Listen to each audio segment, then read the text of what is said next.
Assalamualaikum warahmatullahi wabarakatuh. Perkenalkan, saya Wendy Risma Damayanti dengan NIM 20SA1206.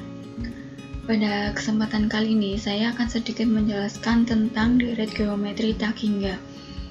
Ya, langsung saja. Yang pertama itu ada pengertian. Deret geometri tak hingga adalah penjumlahan suku-suku pada barisan geometri yang banyaknya tidak terbatas atau tak hingga. Deret geometri tak hingga biasanya dinotasikan sebagai S tak hingga. Secara matematis, deret geometri tak hingga dirumuskan sebagai berikut, yaitu S tak hingga sama dengan U1 ditambah U2 ditambah U3 ditambah dan seterusnya. Kemudian untuk jenis-jenis deret geometri tak terhingga itu ada dua. Yang pertama ada konvergen dan divergen. Konvergen memusat atau tidak menyebar, yang berarti masih memiliki limit jumlah. Kemudian divergen berarti tak hingga yang tidak terbatas jumlahnya. Untuk konvergen, syarat deret geometri tak hingga jenis ini adalah rasio berada di antara -1 dan 1, yaitu -1 kurang dari R kurang dari 1 atau R kurang dari 1. Untuk jumlah tak hingganya dirumuskan sebagai berikut, yaitu S tak hingga sama dengan A/1 min R. Kemudian untuk divergen, syarat geometri tak hingga yang divergen adalah R kurang dari -1 atau R lebih dari 1. Untuk jumlah tak hingganya dirumuskan sebagai berikut, S tak hingga sama dengan A/1 min R. Di sini ada contoh. Diketahui tinggi meja bara adalah 80 cm. 80 cm ini kita anggap sebagai A. Kemudian untuk rasio pantulannya adalah 1/2. Yang ditanyakan adalah S tak hingga. Nah, kira-kira contoh dari sini adalah barisan yang dibentuk oleh pantulan termasuk konvergen atau divergen ya. Sebelum kita menghitung S tak terhingga, ada baiknya kita coba dulu cek apakah divergen atau konvergen. Dengan cara kita mencek rasionya. R sama dengan 1/2, yang berarti sama dengan 0,5. Nah, 0,5 itu sendiri merupakan syarat terbentuknya dari geometri tak hingga yang konvergen.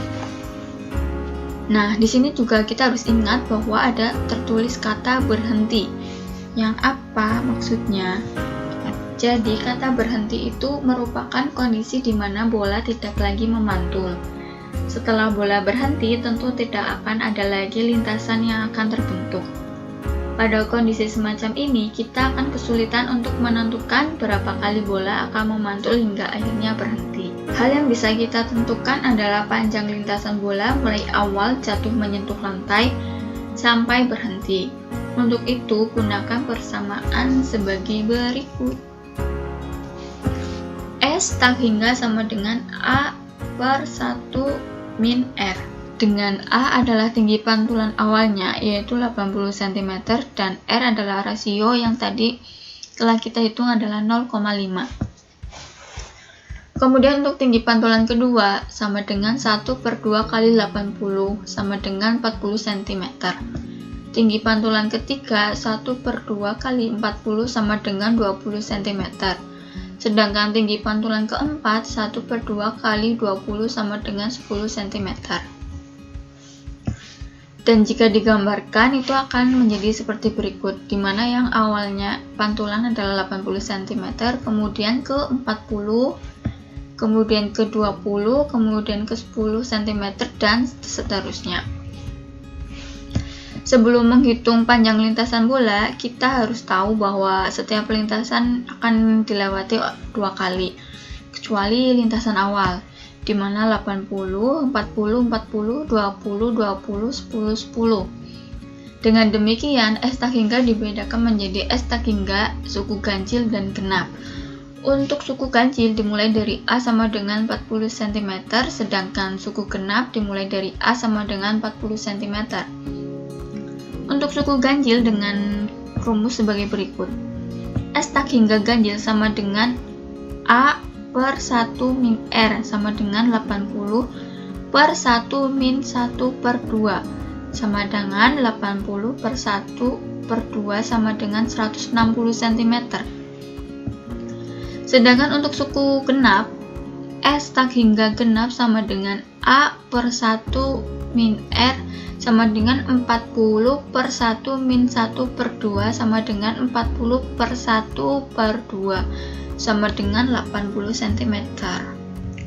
Jadi, untuk menghitung total panjang lintasan tersebut ialah S tak hingga total sama dengan S tak hingga ganjil ditambah S tak hingga genap, di mana ganjil tadi dengan hasil 180 dan genap 80 sama dengan 240 cm.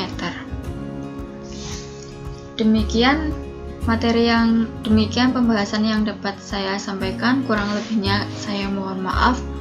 Wabillahi taufiq wal hidayah. Wassalamualaikum warahmatullahi wabarakatuh.